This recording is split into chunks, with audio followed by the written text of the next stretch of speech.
मेरे जेठ जी के कमरे से चीखों की आवाजें आती थी। मेरे जिठानी जी को तो कब की मर चुकी थी। जेठ जी का राज जानने के लिए एक रात मैं उनके कमरे में छुप गई। फिर जेठ जी ने जो किया भगवान। जब मैंने पहली बार वो दिल दहलाने वाली चीखों की आवाजें सुनी तो मैं पूरी तरह से घबरा गई थी। मैं गहरी नींद से हड़बड़ा कर उठ बैठी और चीखने चिल्लाने की आवाजें पूरी हवेली में गूंज रही थी। उस समय चारों ओर सन्नाटा था। मेरे कमरे में बहुत अंधेरा था। मैंने हाथ से टटोलते हुए साइड टेबल का लैंप जलाया।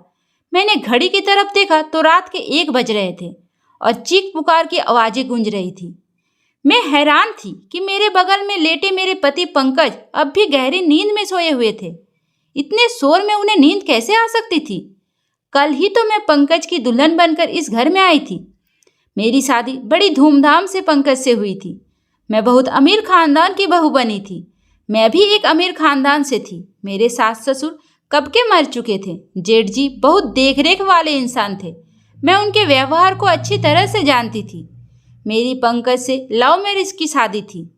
हमने एक दूसरे को शादी के लिए पसंद किया था और वहीं से हमारी फ़ोन पर बातें होना शुरू हो गई थी।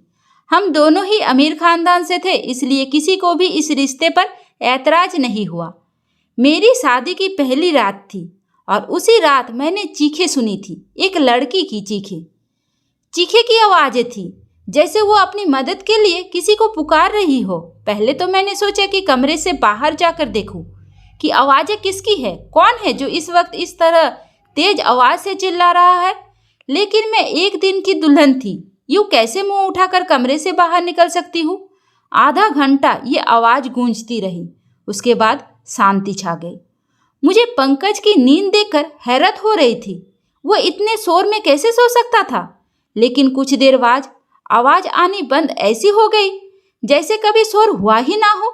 मैं दोबारा से लेट गई और अब मेरी आंखों से नींद कोसों दूर जा चुकी थी। मेरे दिमाग में बार बार उस चिल्लाने वाली खिड़की की तरफ जा रहा था। कौन थी वो और वो ऐसे क्यों चिल्ला रही थी? और उसकी आवाज़ पर सब लोग क्यों खामोश थे? वरना एक हलचल से मच जाना चाहिए थी। फिर मुझे कुछ डर सा महसूस होने लगा था, क्योंकि जहाँ ये हवेली बनी हुई थी वहाँ आसपास केवल जंगल थे। गांव तो 3-4 मील की दूरी पर था। मैं कुछ दिनों के लिए गांव आई थी क्योंकि मुझे रहना शहर में ही था। शादी से पहले मेरी ये बात तय हुई थी और शहर में भी इन लोगों का बंगला बहुत खूबसूरत बना हुआ था और हवेली तो इतनी बड़ी थी कि न जाने कितने कमरे बने हुए थे यहाँ पर। यहाँ का बगीचा बहुत बड़ा बना हुआ था। मुझे तो इस हवेली में घूमते ही किसी महल जैसा लगने लगा था। मैंने बस थोड़ी सी नज़र डाली थी, लेकिन यहाँ की अमीरी देखकर मेरी आंखें एकदम चौंक सी गई थी। मेरा कमरा फूलों और कैंडल से सजाया गया था। मैं खुद पर जितना भी गुरूर करती उतना ही कम था। हम दोनों को देखकर सब दिया बाती की जोड़ी कहते थे। मगर आज की रात जो कुछ मैंने सुना था मेरे दिमाग में काम करना बंद कर दिया था। न जाने कब सोचते सोचते मैं फिर से नींद की वादियों में खो चुकी थी। सुबह पंकज प्यारी सी मुस्कान लिए मुझे जगा रहा था। कहने लगा, उठ जाइए मैडम जी, ये दिल्ली नहीं है जो आराम से चादर तान कर सोई रहोगी। मैंने धीरे धीरे आंखें खोली तो वो उठ चुका था। पंकज बिस्तर से उठकर अपने कपड़े निकाल रहा था। मुझसे कहने लगा कि तुम्हारे सामान ड्रेसिंग रूम में पड़ा है, वही पहनना है। वो मुझसे कहकर बाथरूम में चला गया। मैं बेड से उठकर बैठ गई। पहले तो मुझे ऐसा लगा कि रात वाली बात शायद मेरा कोई वहम था। मैं वही बात सोचते सोचते ड्रेसिंग रूम में चली गई जो मेरे लिए ही कमरे बना हुआ था। इतना भारी भरकम जोड़ा देखकर मेरी आंखें फटी रह गई। मैंने फ्रेश होने के बाद बहुत ही मुश्किल से उन कपड़ों को पहना था। पंकज कमरे से जा चुका था तो कुछ लड़कियां मुझसे पूछकर मेरे कमरे में आई और मुझे जेवरात पहनाने के लिए तैयार करने लगी। जब मैं आज सज धज कर बाहर आई तो मेरे जेठ जी के सामने कुर्सी पर बैठे थे। उन्होंने मुझे देखा और मुस्कुराने लगे। फिर मेरे पास आए और मुझ पर हजारों के नोट बारिश करके मेरा स्वागत किया। फिर मुझे बाहर ले गए जहाँ गांव की औरतें मुझे देखने के लिए मेरा इंतजार कर रही थी। गर्मी और धूप में ना जाने कब से वो मेरी एक झलक देखने के लिए बैठी हुई थी। मेरे जेठ जी कहने लगे, ये हमारे घर की नई मालकिन है, पंकज की बीवी। सभी औरतें मुझे नमस्ते करने लगी। मैं थोड़ी देर से ज़्यादा वह रुक नहीं पाई थी। तेज धूप ने मेरी हालत खराब कर दी थी। जल्दी जल्दी से मैं अंदर आ गई और अपने कमरे में एसी ऑन करके बैठ गई। पूरा दिन लगातार लोगों का आना जाना लगा रहा। पंकज से मेरी मुलाकात बस रात को हुई थी, पर ना वो पूरा दिन मर्दों के साथ ही रहे थे। गांव के कुछ और ही रस्म रिवाज थे। पति पत्नी आपस में कम से कम वक्त और दूसरों के साथ ज़्यादा वक्त गुजारते हैं। यही मेरे साथ भी हुआ था। रात तक मैं थक कर चूर हो चुकी थी, इसलिए लेटते ही मुझे नींद आ गई और पंकज मुझे कहने लगा कि गांव के माहौल से तुम परेशान हो गई हो, वो तुम्हें प्यार से देखने लगा। फिर मैंने आंखें खोली और थोड़ा सा मुस्कुरा दी। मैंने कहा, पंकज बस जल्दी से दिल्ली वापस जाने का सोचो, मुझे ऐसे माहौल की आदत नहीं है। मेरी बात पर ना जाने क्यों पंकज की मुस्कुराहट गायब हो गई। फिर वो बेड पर टेक लगाकर बैठ गया। कहने लगा, अभी तो ऐसा मुमकिन नहीं है, लेकिन मैं कोशिश करूंगा। मैं नींद में होते हुए भी पूरी आंखें खोलकर उसे घूरने लगी। पंकज, मैं गांव में 2 दिन से ज़्यादा नहीं रह सकती, ये तुम अच्छी तरह से जानते हो। मुझे घुटन होती है। यहाँ के पहनावे से, रहन सहन से अजीब घुटन सा माहौल है यहाँ का। मैं नहीं रह सकती यहाँ पर। मेरी बात सुनकर वो किसी गहरी सोच में चला गया। उसने सिगरेट निकाली और लाइटर से जलाकर पीने लगा। मैं नींद में चूर थी, इसलिए सो गई। रात को फिर से मेरी आंखें शोर से खुली थी। वही एक लड़की की चीख पुकार, अपने बचाव के लिए मदद मांगती हुई। मैं तुरंत उठकर बैठी और पंकज को भी जगा दिया। वो मुझे नींद में देखने लगा। मैंने कहा, पंकज, किसी के चिल्लाने की आवाज़ आ रही है। मेरी बात पर पंकज नजरें चुराए कहने लगे, कैसी आवाज़ें हैं? मुझे कहा, कोई आवाज़ नहीं आ रही है। मैं उसकी ये बात सुनकर हैरान रह गई थी। ये कैसे मुमकिन था? मुझे तो लड़की की चिल्लाने की आवाज़ें आ रही थी, लेकिन पंकज को नहीं आ रही थी। मैंने हैरत से पंकज की तरफ देखा। मैंने कहा कि यह लड़की की आवाज़ तुम्हें नहीं सुनाई दे रही है? वो कहने लगा, नहीं, मुझे कोई भी आवाज़ सुनाई नहीं दे रही है। मुझे नींद आ रही है, मुझे परेशान मत करो। ये कहकर वो फिर से सो चुका था और मेरा डर के मारे बुरा हाल हुआ था। क्या ये आवाज़ है सिर्फ मुझे ही सुनाई दे रही है? इसका मतलब कोई भूत प्रेत? ये सोचकर तो मैं कांपने लगी थी। डर की वजह से मैं पंकज से चिपक कर लेट गई। मेरा दिल जोर जोर से धड़क रहा था। अब तो मुझे इस हवेली में एक दिन भी नहीं रुकना था। मुझे तो भूतों से बहुत डर लगता था। अगली सुबह होते ही मैंने पंकज से शहर जाने की जिद करनी शुरू कर दी। मैंने कहा, मुझे वापस दिल्ली जाना है। मुझे डर महसूस हो रहा है। मुझे 2 दिन से यहाँ किसी के चिल्लाने की आवाज़ें सुनाई दे रही है, जैसे कोई लड़की मदद के लिए पुकार रही हो। मैं यहाँ नहीं रह सकती। डर की वजह से ऐसा लग रहा था जैसे मैं अभी अभी रो दूंगी। और पंकज मुझे ध्यान से देख रहा था। वो बार बार नजरें चुरा रहा था। वो मुझसे कहने लगा, बरसों से इस हवेली में ऐसे ही साये हैं। किसी किसी को ऐसी आवाज़ें सुनाई देती हैं जैसे तुम्हें दे रही है, लेकिन उन साये ने कभी भी हमें नुकसान नहीं पहुंचाया, वरना क्या मेरी भाभियाँ यहाँ रह सकती थी? मुझे पंकज की किसी भी बात से चैन नहीं मिल रहा था। मुझे बस दिल्ली जाने का इंतजार था। सुबह नाश्ते के वक्त मैंने जेठ जी ने पंकज से पूछा था कि तुम दिल्ली वापस कब जा रहे हो। ये सुनकर पंकज का चाय का कप हाथ में ही रह गया था, लेकिन मैं दिल ही दिल में खुश हो रही थी कि किसी को तो हमें गांव से दिल्ली भेजने का ख्याल आया। पंकज ने कहा, भाई, जो आपका आदेश। पंकज ने बहुत ही मुश्किल से ये बात कही थी। वो अपने बड़े भाई से बहुत डरता था। जेठ जी कहने लगे, आज शाम को तुम दिल्ली जाने की तैयारी करो, वहाँ के काम देखो जाकर। मैं तो खुशी के मारे फूले नहीं समा रही थी। मैंने जल्दी से चाय खत्म की और कुर्सी खींचकर खड़ी हो गई तो मेरे जेठ जी ने मुझसे कहने लगे, बहू, आज तुमने नाश्ता ठीक से क्यों नहीं किया? मैंने कहा, मुझे अपने और पंकज की पैकिंग भी करनी है। शाम तक जाना है तो टाइम लग जाएगा। मेरी बात सुनकर जेठ जी पंकज को घूरने लगे और कहने लगे, तुमने बहू को ये नहीं बताया कि अब वो यही रहेगी? ये बात मेरे दिल पर लग गई थी और मैं आश्चर्य से पंकज की तरफ देख रही थी। वो कहने लगा, मैं भूल गया था भाई। मेरे जेठ जी फिर मुझसे कहने लगे, बेटा, तुम अब हमारी इज्जत हो और हमारे घर की औरतें हवेली से बाहर कदम नहीं रखती। तुम यही रहोगी। दिल्ली में पंकज जाएगा। ये सुनकर तो मैं दंग रह गई थी कि पंकज ने पहले ये बात क्यों नहीं बताई। उसने यही कहा था कि कुछ वक्त मुझे गांव में रहना पड़ेगा, फिर वो मुझे अपने साथ दिल्ली ले जाएगा। मैं गुस्से की वजह से उठकर कमरे में चली गई। मुझे झूठ बोला गया था। कुछ देर बाद ही पंकज कमरे में आया। मैं रोने लगी।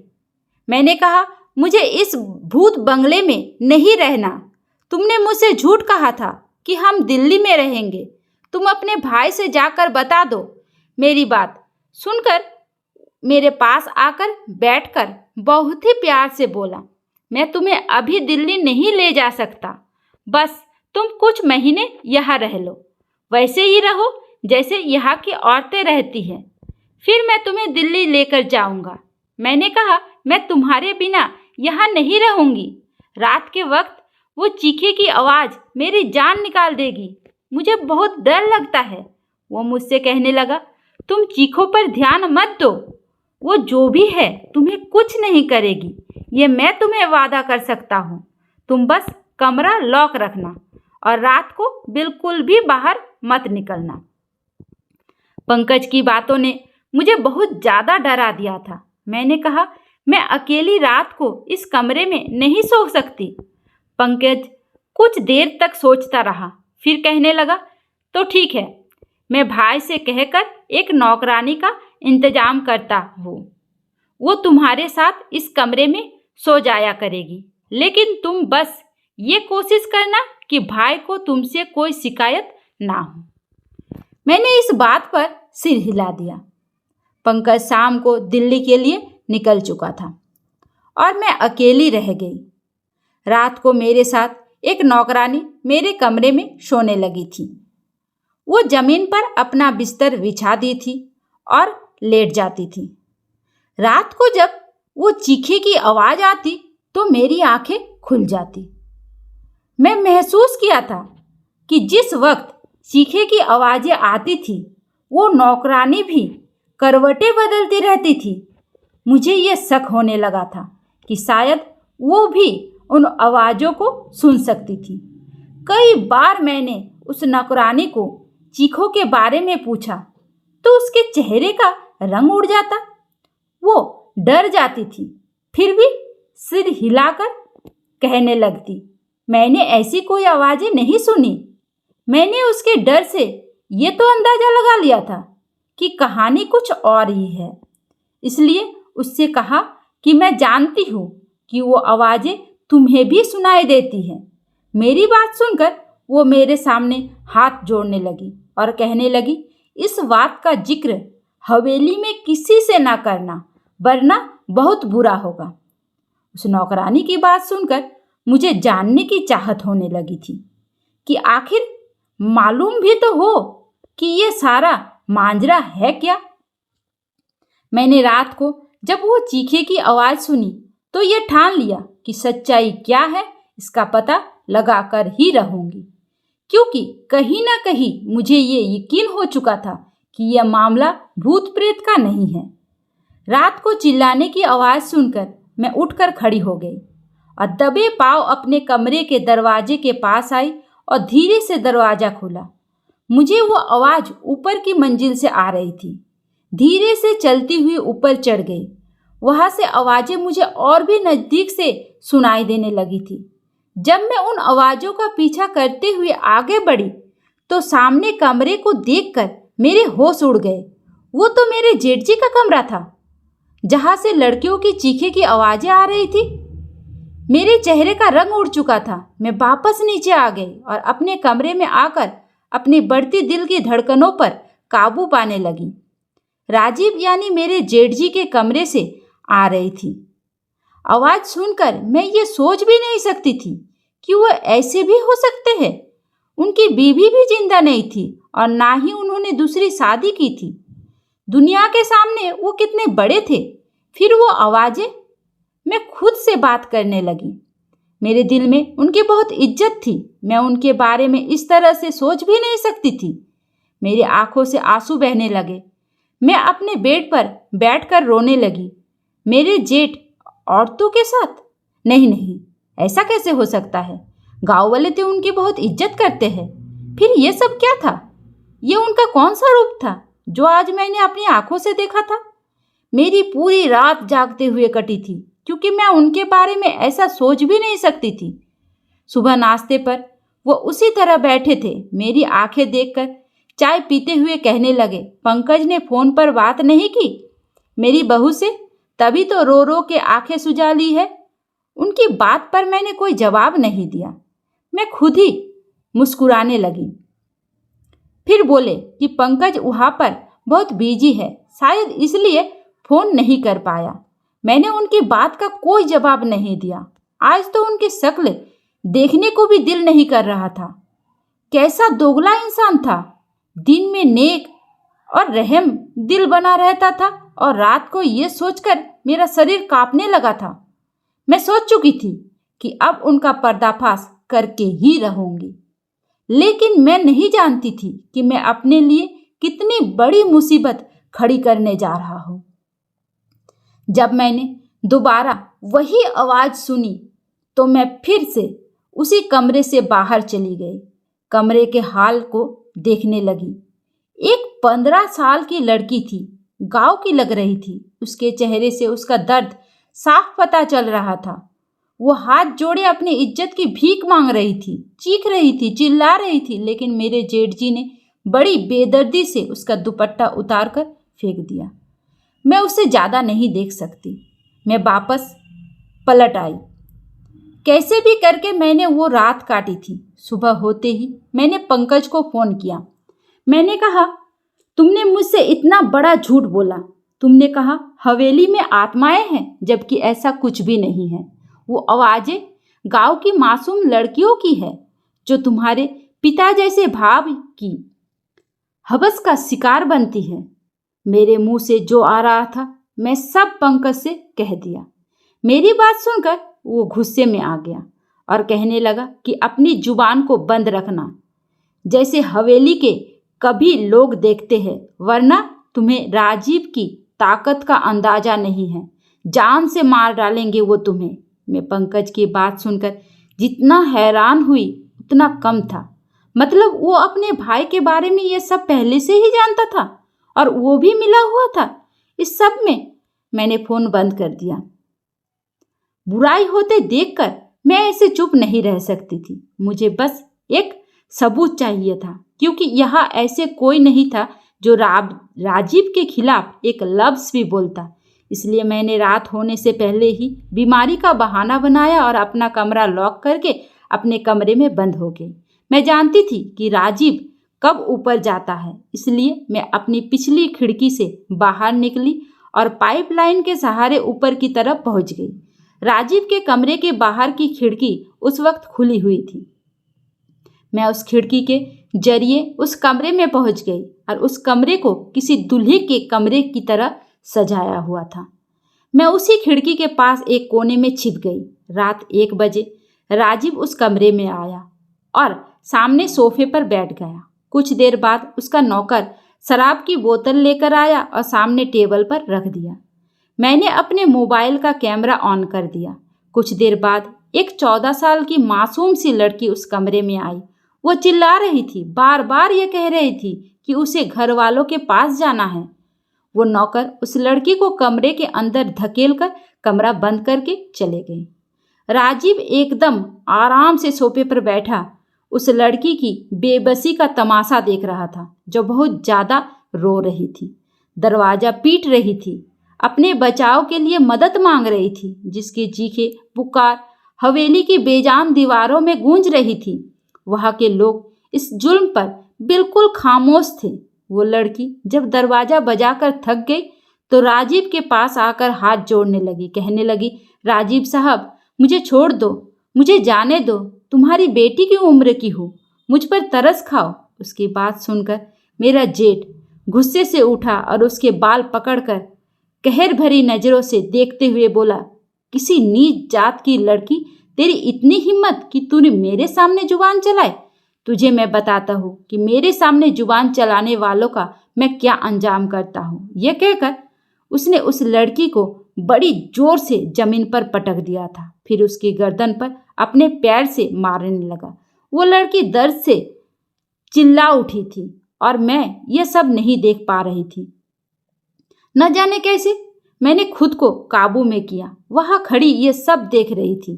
फिर जेठ ने उस लड़की को पकड़कर बिस्तर पर पटका और अपना सिगरेट जलाकर जैसे ही उसने उस लड़की के चेहरे पर लगाया, उस लड़की की चीख के साथ साथ मेरी भी चीख निकल गई।